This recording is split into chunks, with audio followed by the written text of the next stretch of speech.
Assalamualaikum warahmatullahi wabarakatuh. Dalam rangka mencegah penyebaran virus corona, kami berdua menggunakan masker untuk menghindari hal-hal yang tidak diinginkan.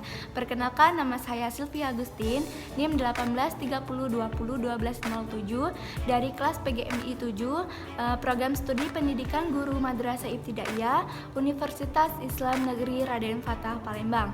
Nah, di sini saya sudah bersama dengan seorang narasumber. Beliau bernama Sherly Izdi, berusia 23 tahun. Beliau merupakan wali kelas dari kelas 3 di SD Negeri 14 Talangkapa. Assalamualaikum, Bu. Waalaikumsalam. Bagaimana kabar Ibu? Alhamdulillah baik. Izinkan saya mewawancara Ibu untuk mengetahui perkembangan kurikulum yang ada di Indonesia saat ini. Saya akan melontarkan beberapa pertanyaan untuk mewawancara Ibu. Dimulai dari pertanyaan pertama.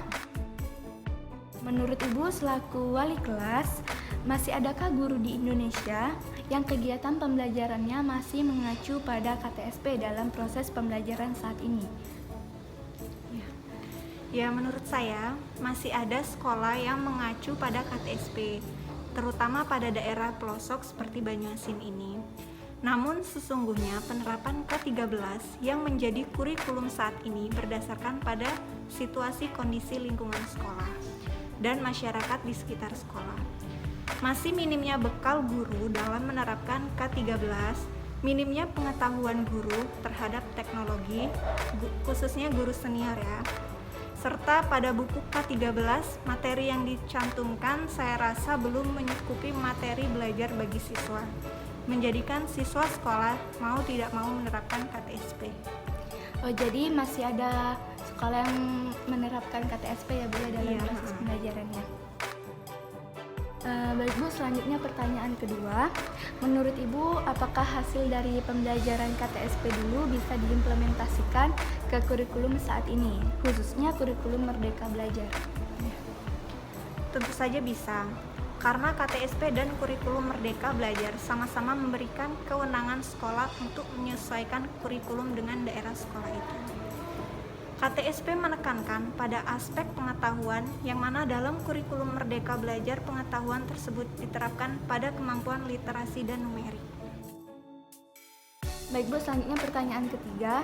Selaku wali kelas, bisakah Ibu menjelaskan permasalahan yang sering terjadi pada kurikulum 2013 dan apa saja sih kekurangan serta kelebihan dalam menggunakan kurikulum 2013 tersebut?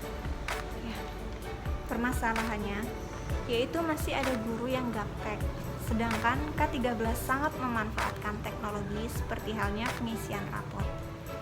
Adanya budaya belajar siswa dan budaya mengajar guru yang masih menggunakan budaya lama, yaitu siswa perlu dijelaskan panjang lebar supaya paham dengan materi yang disampaikan oleh guru. Sementara pada K13, siswa dituntut lebih aktif daripada guru. Kelebihannya menuntut dan memungkinkan siswa lebih aktif dan inovatif serta kreatif. Penilaian dilakukan di semua aspek serta menjadikan guru lebih kreatif. Kekurangannya, banyak guru yang belum siap mental, konsep pembelajaran aktif sering menyebabkan kesalahan pada guru. Serta terlalu banyak materi yang diajarkan pada satu hari membuat siswa bingung. Misal, pembelajaran pertama memuat IPA, IPS, Bahasa Indonesia. Namun, pembelajaran kedua memuat SBDP, PPKN, Matematika. Perbedaan mata pelajaran dalam satu pembelajaran membuat siswa bingung dan materi yang disampaikan tidak semuanya tersampaikan dengan baik. Selanjutnya soal keempat Bu, dalam pelaksanaan kurikulum 2013 ini kan pastinya di setiap sekolah memiliki program yang bertujuan untuk mendukung PPK atau penguatan pendidikan karakter. Menurut Ibu, cara memilih program yang tepat untuk diterapkan di sekolah itu bagaimana? Setelah itu, apakah ada kriteria khusus yang harus dipenuhi dari pemerintah pusat?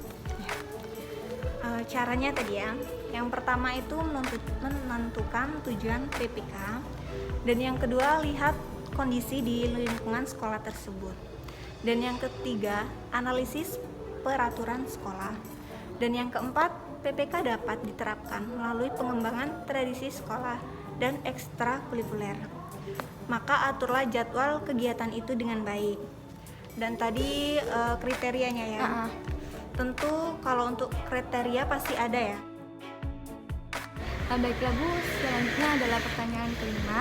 Apakah ada pelatihan atau bimbingan khusus dari pemerintah pusat dan pemerintah daerah terkait cara belajar maupun cara penilaian K13 seperti 3 ranah penilaian, afektif, kognitif, dan psikomotorik, atau isi rapot pada K13 yang sudah menggunakan rumus Excel? Tentunya ada ya, pelatihan dan bimbingan bagi guru seperti penyelenggaraan program peningkatan kompetensi pembelajaran atau PKP. Untuk pengisian rapot, kami serahkan pada operator sekolah karena tidak semua guru memiliki komputer. Baiklah Bu, selanjutnya pertanyaan ke-6. Menurut Ibu selaku wali kelas, bagaimana kesiapan guru dan sekolah untuk pengimplementasian kurikulum yang baru atau kurikulum Merdeka Belajar, terutama pada RPP One Peak? Semua guru siap melaksanakan kurikulum Merdeka Belajar karena dikonsep untuk meringankan guru. RPP yang hanya 1 lembar dinilai sangat mudah untuk dikerjakan guru dengan waktu yang singkat serta biaya yang lebih sedikit. Kegiatan pembelajaran pada kurikulum ini juga dibuat dengan simpel dan sesuai keinginan guru, jadi lebih mudah diterapkan. Selanjutnya pertanyaan ke-7. Sebagai seorang guru, strategi dan teknik seperti apa yang akan dilakukan dalam mengimplementasikan kurikulum Merdeka Belajar di dalam kelas? Tentunya teknik atau metode ceramah, penugasan, tanya jawab, dan metode lain tidak bisa dilepas. Perlunya penggunaan teknik atau metode pembelajaran serta media pembelajaran yang beragam agar bisa menyenangkan siswa. Untuk menilai kompetensi, guru dapat melakukan tes tertulis atau lisan ya, dan memberikan tugas baik kelompok ataupun individu, portofolio maupun karya tulis misalnya. Baiklah Bu, selanjutnya pertanyaan ke-8. Nah, menurut sumber yang saya cari, konsep belajar merdeka USBN itu akan diganti dengan ujian atau asesmen yang diselenggarakan hanya oleh sekolah. Ujian untuk menilai kompetensi siswa dapat dilakukan dalam bentuk tes tertulis ataupun bentuk penilaian lain yang lebih komprehensif, seperti portofolio dan penugasan seperti tugas kelompok, karya tulis, dan lain sebagainya. Apakah itu efektif menurut Ibu? Keefektifan tergantung cara sekolah menerapkannya ya. Efektif apabila diterapkan dengan baik dan benar, dalam arti adil dan tidak ada kecurangan dalam pelaksanaan ujiannya. Guru tidak hanya menyajikan soal tingkat tinggi yang sesuai dengan tingkat kognitif siswa, tetapi guru juga dapat memberikan tugas portofolio atau karya tulis yang diharapkan dapat menjadikan siswa berpikir kritis dan kreatif, serta membiasakan siswa menulis karya tulis. Penugasan seperti portofolio dan karya tulis harus sering dilakukan ya, sebagai simulasi sebelum ujian atau asesmen, agar siswa dapat sepenuhnya memahami bentuk penugasan seperti itu. Apabila sekolah tidak dapat menerapkan dengan baik dan benar ya, seperti siswa adalah anak guru sekolah itu atau mempunyai kedekatan dengan pihak sekolah, maka ujian yang diselenggarakan hanya oleh sekolah tersebut itu tidak efektif, karena adanya kemungkinan kecurangan dan ketidakadilan bagi siswa yang tidak mempunyai kedekatan khusus dengan pihak sekolah. Baiklah Bu, selanjutnya pertanyaan ke-9. Bisakah Ibu jelaskan bagaimana proses pembelajaran kurikulum 2013 ini selama wabah COVID-19 yang terjadi seperti saat ini? Apakah banyak kendala dalam proses pembelajarannya, Bu? Selama wabah COVID-19 ini, siswa belajar di rumah melalui tayangan edukasi di TVRI. Tentunya banyak kendala yang dialami, seperti keterlambatan informasi yang diterima siswa, karena Saya melakukan kegiatan pembelajaran dengan penugasan yang saya infokan melalui grup WA dan pengumpulan tugas juga melalui pesan di WA. Ya, jadi proses pembelajaran kurang maksimal karena keterbatasan teknologi yang semua siswa atau orang tua siswa tidak mempunyai HP Android. Jadi sangat terhambat ya Bu ya? Iya, sangat terhambat. Ini soal yang terakhir. Menurut Ibu dalam pembuatan atau penyusunan RPP lebih mudah dan lebih praktis yang mana antara RPP KTSP, RPP K13, dan RPP Merdeka Belajar atau One Page? Berikan alasannya Bu. Baik.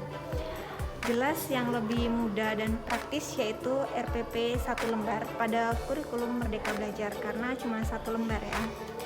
Dan guru hanya mencantumkan tujuan, kegiatan, dan penilaiannya saja.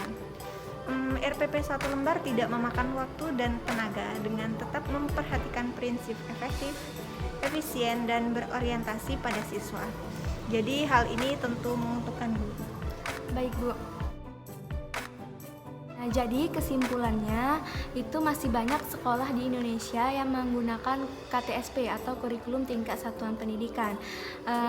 Permasalahan yang sering terjadi di dalam kurikulum 2013 yaitu masih adanya guru yang gaptek atau gagap teknologi, terutama guru senior. Setelah itu kurikulum Merdeka Belajar itu sangat menguntungkan guru karena guru hanya perlu menyusun RPP 1 lembar, di mana di dalam RPP tersebut hanya memuat tujuan pembelajaran, kegiatan, serta penilaiannya saja. Jadi tidak memakan tenaga, tidak memakan waktu, dan biaya administratifnya lebih hemat. Nah Bu, sebagai guru muda, apa yang Ibu harapkan dari pendidikan di Indonesia pada saat ini? Baik. Harapan saya bagi pendidikan di Indonesia ini agar pemerintah mengkaji dan menganalisis lebih dalam mengenai perencanaan penerapan kurikulum Merdeka Belajar ini, supaya tidak seperti K13 yang terkesan terburu-buru dan tidak matang sehingga ketersediaan sumber belajar serta kesiapan guru sangat kurang memadai. Oke, nah, terima kasih ya Bu atas wawancaranya. Semoga Ibu sehat selalu dan semoga informasi yang Ibu berikan dapat bermanfaat bagi kita semua, terutama bagi calon guru seperti saya.